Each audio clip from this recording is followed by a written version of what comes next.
zombie movies. You know, I've seen so many zombie movies that I decided to write my own screenplay for a zombie movie. Now, my movie is going to be called Zombies versus Teenagers. Now, if you've ever watched a zombie movie, you know a zombie when you shoot one because they start oozing out this yucky black blood versus the uninfected teenager blood that you would normally see when, of course, they get bitten.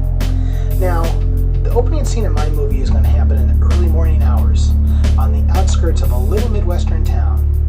And on the outskirts of that town, there's a government bioweapons lab where they're manufacturing, of course, a killer virus. Now, it just so happens that that killer virus mutates and escapes, turning all of the research assistants into, you've got it, zombies.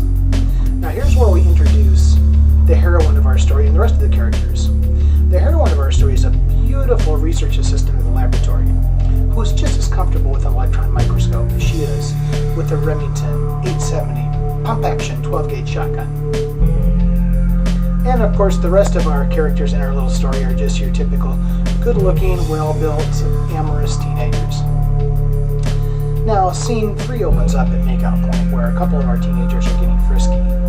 And one of the teenagers gets bitten, and of course, all it takes is a little scratch from a zombie to begin the transformation process from teenager to zombie.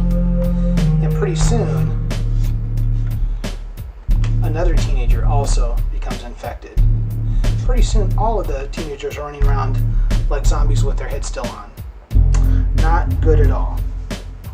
Now, here's where the heroine comes back in. She shoots her way into the lab, gets the antidote, and injects it into the teenagers, of course, curing them, turning them back into good-looking, well-built, amorous teenagers. And here's where our plot lines come to an end. You know, I don't like it in movies these days when they leave plot lines out there and not tied up. Not in my movie. My movie's going to have the plot lines all make sense at the end of the movie. So how do we do that? Well, I do it by just simply taking, you know, the zombies and the teenagers and just simply shaking them up. And by doing that, it takes all of the alternating plot lines and places them back into perfect order, leaving a beautiful ending to a wonderful zombie movie. Zombies versus Teenagers.